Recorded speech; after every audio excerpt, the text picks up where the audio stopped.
शांताकारं भुजंगशयनं पद्मनाभं सुरेशं विश्वाधारं गगनसदृशं मेघवर्णं शुभांगं लक्ष्मीकान्तं कमलनयनं योगिभिध्यानगम्यं वंदे विष्णु भवभयहरं सर्वलोकैकनाथं।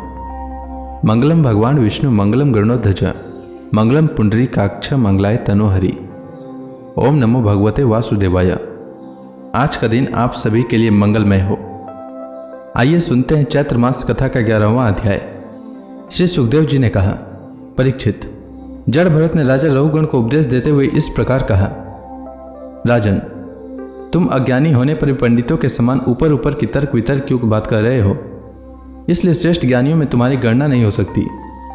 तत्वज्ञानी पुरुष इस अविचार सिद्ध स्वामी सेवक आदि व्यवहार को तत्व विचार के समय सत्य रूप से स्वीकार नहीं करते। लौकिक व्यवहार के समान ही वैदिक व्यवहार भी सत्य नहीं है, क्योंकि वेद वाक्य भी अधिकतर गृहस्थ जनोचित यज्ञ विधि के विस्तार में ही व्यस्त है। राग द्वेषादि दोषों से रहित विशुद्ध तत्व ज्ञान की पूरी अभिव्यक्ति प्रायः उनमें भी नहीं हुई है। जिसे गृहस्थोचित यज्ञादि कर्मों से प्राप्त होने वाला स्वर्गादि सुख स्वप्न के समान है नहीं जान पड़ता, उसे तत्व ज्ञान कराने में साक्षात उपनिषद वाक्य भी समर्थ नहीं है। जब तक मनुष्य का मन सत्व रज अथवा तमो गुण के वशीभूत रहता है, तब तक वह बिना किसी अंकुश के उसकी ज्ञानेंद्रिय और कर्मेंद्रियों से शुभ शुभ कर्म करता रहता है। यह मन वासना में विषयासक्त, गुणों से प्रेरित, विकारी और भूत एवं इंद्रिय रूप 16 कलाओं में मुख्य है।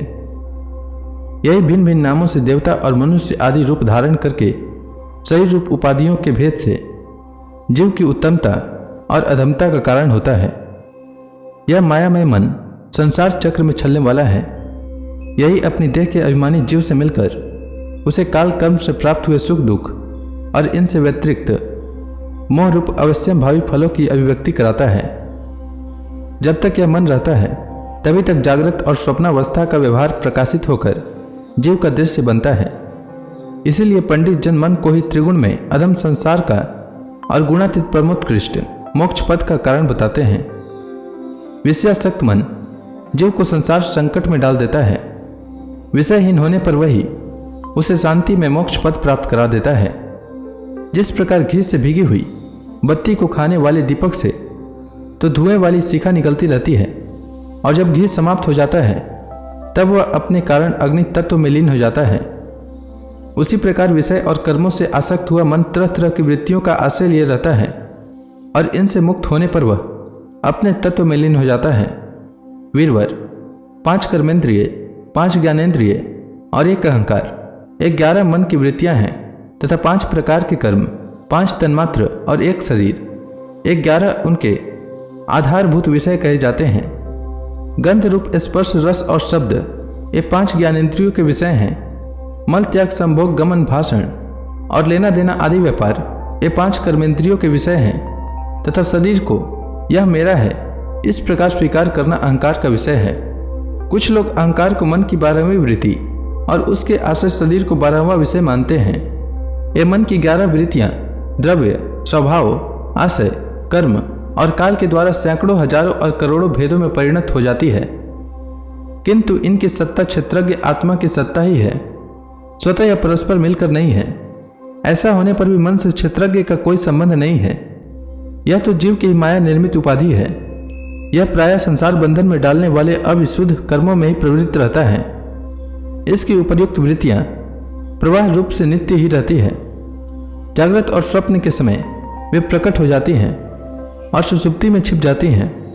इन दोनों ही अवस्थाओं में क्षेत्रज्ञ, जो विशुद्ध चिन्मात्र है, मन की इन वृत्तियों को साक्षी रूप से देखता रहता है।